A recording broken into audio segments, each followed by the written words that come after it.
Welcome to this week's weekly stock market roundup from Finance Dragon. This information is purely historical. We just try to look at the information and give you an idea about what happened. This is not recommendations or market advice. Please do consult an advisor before you make any investment or trading decisions. Thank you. And to start with, the BSE Sensex, it closed at 85,231.92 as of Friday, 21st November 2025. It was up 0.79% from last week at 84,562.78, Friday, 14 November 2025.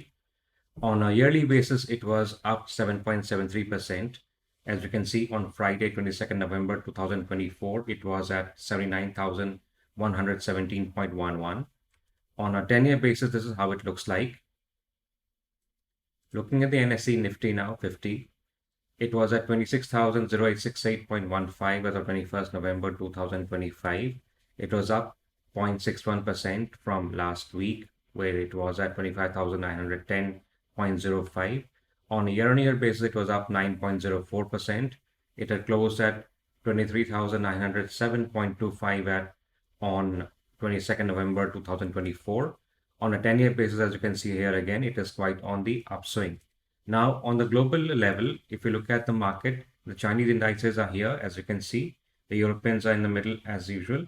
Then, just above Chinese indices, sorry. The Dow and the Nikkei are here. The Dow is up from the Nikkei now. Indian indices are here, and Nasdaq is here. There's a dip that we'll talk about. The reason is that for this dip is that the markets have been overextended, and the AI boom that has kind of fueled the market for the last few months now has kind of taken, even years now actually, has taken a kind of a dampener. And also there's a uncertainty in the market regarding the Fed policies overall in the larger market. And so investors are turning a bit bearish. That's what experts are saying. Now, if you look at the markets on a 10-year basis, you can see that NASDAQ 100 was the highest achiever at 418.52. Then the Indian indices at Nifty 50 and Sensex. Then Dow Jones and Nikkei. Then FTSE 100, Euronext 100. Then, of course, the last ones have been the stock exchange from Hong Kong and the ones from Shanghai. And the reason Nikkei has been up is because most of the money that people are saying investors have actually pumped the money in Japan because it's been a growing market the last few years now. This is also reflected here. As you can see, the Japanese indexes here right below the Hang Seng. These two are the top performers for the last 1 year, the Hang Seng and the Nikkei 225. Then here are the others. This is the Dow, which is kind of taken a down swing for the last few days now, and this is the Indian indices out here. So as I was saying, for the global larger market, there has been a bearish sentiment creeping in. Let's see what the market says in the future.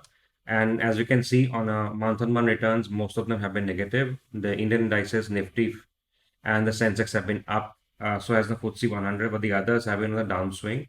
On a year-on-year basis, Hang Seng has performed the best, followed by the Nikkei 225, and then the others like Shanghai Composite has been there, Euronext has been there, and of course Nasdaq is a bit more than Euronext, and then the FTSE 100 has kind of come up. The Indian indices are here at 7.62 and 6.39%. Now on a sector performance basis, tech, focused IT, information technology, auto and bankex were up, as you can see, 1.85, 1.71, 1.30, 0.91. 0.75. Realty, metal, commodities, capital goods, and industrials were down. This is the BSE we're talking about. On the NSE, the market sentiment is similar. PSU Bank, Private Bank, Auto, IT, mid-small financial services, metal, realty, media, mid-small IT and telecom. Chemicals have been kind of the ones which are down, and these are ones which are kind of up. Now, if you look at the stocks, you can see Narayan Hrudayalaya was the one top performer here at 16.49% on BSE. Mahindra & Mahindra was next. Aether Industries was next. After that, GMR, TBO Tech, Hero MotoCorp, Eris Life Sciences, Max Healthcare, 361 Wealth Asset Management, and ESAP India have been the top ones in the top 10. Then, of course, the ones in the bottom 10 have been HBL Engineering, Gujarat Mill Development Corporation, KC International, Saman Capital, Sagility, Vodafone Idea, JSW Energy, KIOCL, Carborundum Universal, and Tata Motors Passenger Vehicles. Now, the reason metals have been down, we'll talk about it shortly. Again, on the NSE, the Narayan Hrudayalaya has been the top performer, followed by Jayaprakash Power Ventures. Mahindra & Mahindra is here also. So is GMR Airports. So is Hero MotoCorp. So is TBO Tech.